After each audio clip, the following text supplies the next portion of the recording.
What's going on YouTube? It's Mike here. Apple may have a few more things up their sleeve that they didn't fully announce last September at their keynote event, so let's go over them.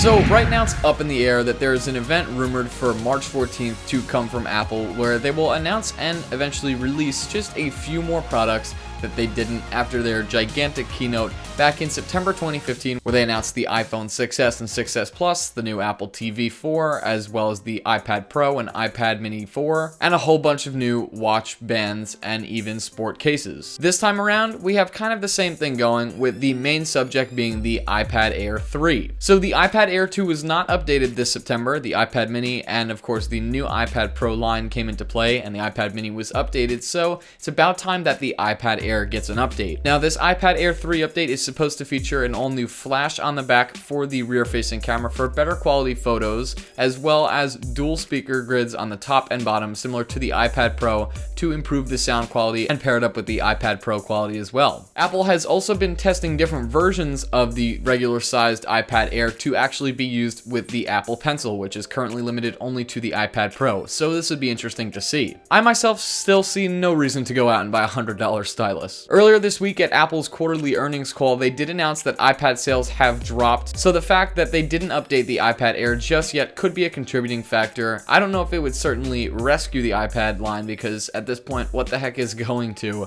but it may fix things a little bit. Now, aside from that iPad Air 3, we can also expect the iPhone 5 SE. This is also referred to as the iPhone 6C, but Apple, it turns out, is going to go with iPhone 5 SE. So this iPhone 5 SE, which is going to play off of the original iPhone 5S, SE stands for either special edition or enhanced version of 5S. That's what the E or SE in there stands for. You could kind of interpret it whichever way you want. This version is supposed to have the updated A9 chip along with the M9 coprocessor, so you could have the always on Hey Siri activation, as well as more storage, updated cameras, a little bit better quality, and the ability to take live photos, and finally an NFC chip for Apple Pay. The 5 SE will closely mimic 2013's iPhone 5S, however, instead of the glass edges being flat on the chamfered edges of the phone, they will be rounded similar to the 6 and 6S glass screen. Now, I'm really weird with this product. I don't understand why Apple feels the need to go back to a 4-inch screened iPhone when we have these new 4.7 and 5.5-inch iPhones that we absolutely love. The 5S is cool and all, but it's an old product and I feel like it needs to be phased out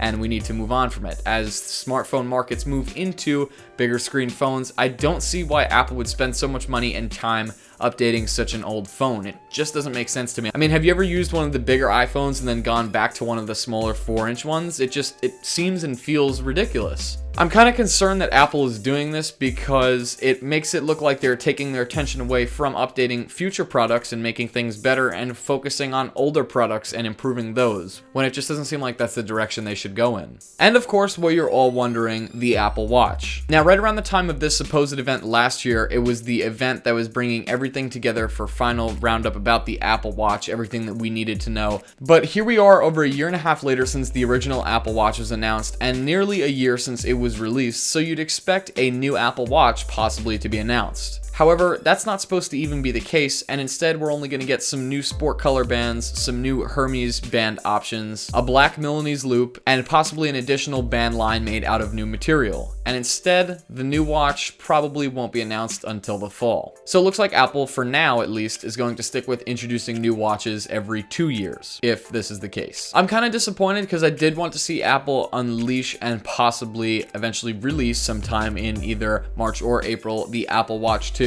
but I guess we're gonna have to wait. What I want to see from it is to get thinner and lighter, that's for a fact, and I'd love to have a front-facing FaceTime camera. Maybe not for FaceTime, but at least to send Snapchats or quick selfies back and forth. I just think that would be really cool. I would love that feature. And software-wise, we can expect iOS 9.3 with the new night shift feature, as well as watchOS 2.2 featuring the new Maps app for the Apple Watch to follow right after the event. This isn't one of those events to get extremely hyped up about. It's just another Apple event where they're going to heavily update some of their existing product lines. So I'm looking forward to it. Of course, I always love to see what's new with Apple. We could even be surprised and Tim Cook could drop one more thing and we could be seeing something pretty cool. That's always something to look out for. Anyways, guys, what do you want to see Apple announce at their March 14th event? Let me know down in the comments below what you think or what you want to see. I'd love to hear it. If you guys like this video, please be sure to give it a thumbs up and click the subscribe button below. Of course, when we do do get some more details about this event or what's going on, or when we have a date confirmed for it, you can of course expect me to do a video on it. That's it for this one, guys, and I'll see you in the next video.